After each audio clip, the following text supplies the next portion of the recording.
A Bíblia fala sobre o sacerdócio de Cristo segundo a ordem de Melquisedeque.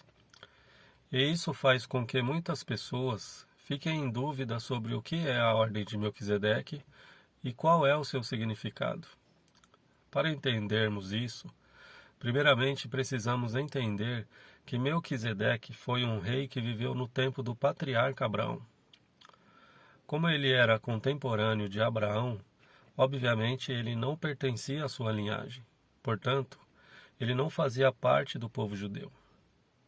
Mesmo assim, a Bíblia diz que ele era sacerdote do Deus Altíssimo e o seu sacerdócio era tão legítimo que o próprio Abraão pagou o dízimo a ele e foi abençoado por ele. Gênesis 14, 18 ao 20.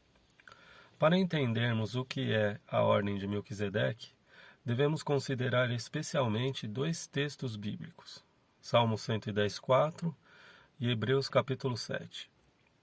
No primeiro, o salmista Davi, em um salmo messiânico, faz uma comparação direta entre o sacerdócio de Melquisedeque e o sacerdócio do Messias, que é Cristo. Jurou o Senhor e não se arrependerá. Tu és um sacerdote eterno, segundo a ordem de Melquisedeque.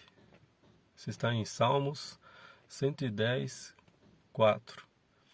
Já o escritor da carta aos Hebreus, com base no relato do livro de Gênesis, em conexão com o Salmo messiânico, escrito por Davi, explora de forma bastante detalhada essa comparação entre Cristo e Melquisedeque. Ele próprio cita diretamente o Salmo de Davi. Disse: Jurou o Senhor e não se arrependerá. Tu és sacerdote eternamente, segundo a ordem de Melquisedeque. Hebreus 7:21.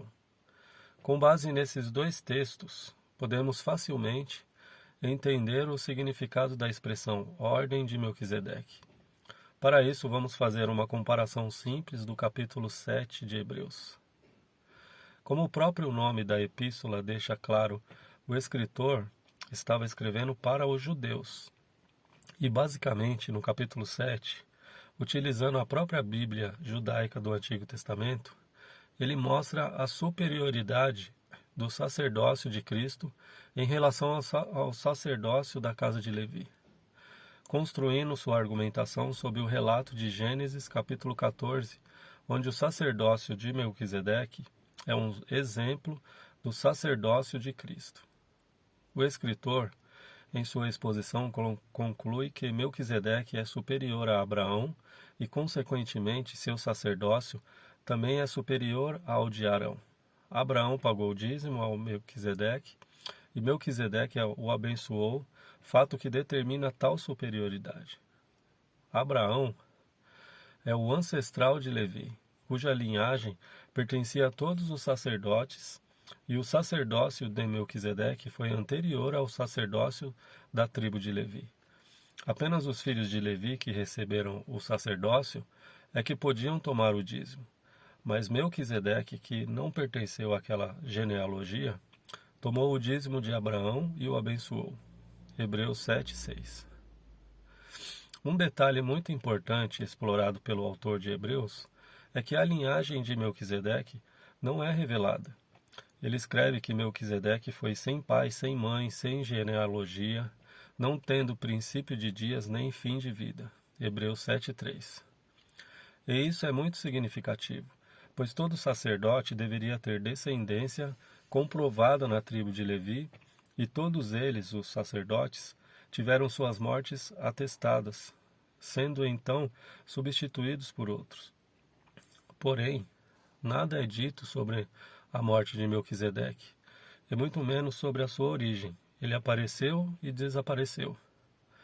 Isso não implica em algo sobrenatural em relação à vida de Melquisedeque, mas o objetivo da exposição do capítulo 7 é evidenciar que, assim como ele foi o rei e sacerdote antes da lei e reconhecido dessa forma pelo grande patriarca Abraão, o sacerdócio de Cristo também era legítimo e muito superior ao sacerdócio iniciado em Israel com Arão. Além de que o sacerdócio de Cristo permanece para sempre. Jesus não descendia da tribo de Levi, ele era da tribo de Judá. Portanto, pela lei, não poderia ser sacerdote. Hebreus 7,14 e Hebreus 8,4. Mas o sacerdócio de Cristo não foi feito pela lei, mas segundo a virtude da vida incorruptível. Hebreus 7,16. E perfeito para sempre. Hebreus 7,28. Para que houvesse um sacerdote que não fosse da tribo de Levi, a lei precisaria ser mudada. Hebreus 7,12. Porém, em Jesus, o escritor explica que todo sacerdócio pela lei era temporário, pois Cristo é o último e supremo sumo sacerdote. Os sacerdotes tinham a função de serem intermediários entre o do povo de Deus, Israel, porém Jesus é o único e suficiente intermediário. Não há mais necessidade de sacrifícios, pois ele ofereceu-se a si mesmo uma única vez como sacrifício. Hebreus 7:27. Saiba mais sobre quem eram os sacerdotes na própria Bíblia no Antigo Testamento. Basicamente, o escritor de Hebreus estava dizendo que se um judeu convertido ao cristianismo voltasse ao judaísmo, ele estava necessariamente andando para trás, pois estava voltando a um sistema ultrapassado e recorrendo a um tipo de sacerdócio inferior ao de Cristo. Outro ponto interessante nessa comparação é a questão dos significados dos nomes.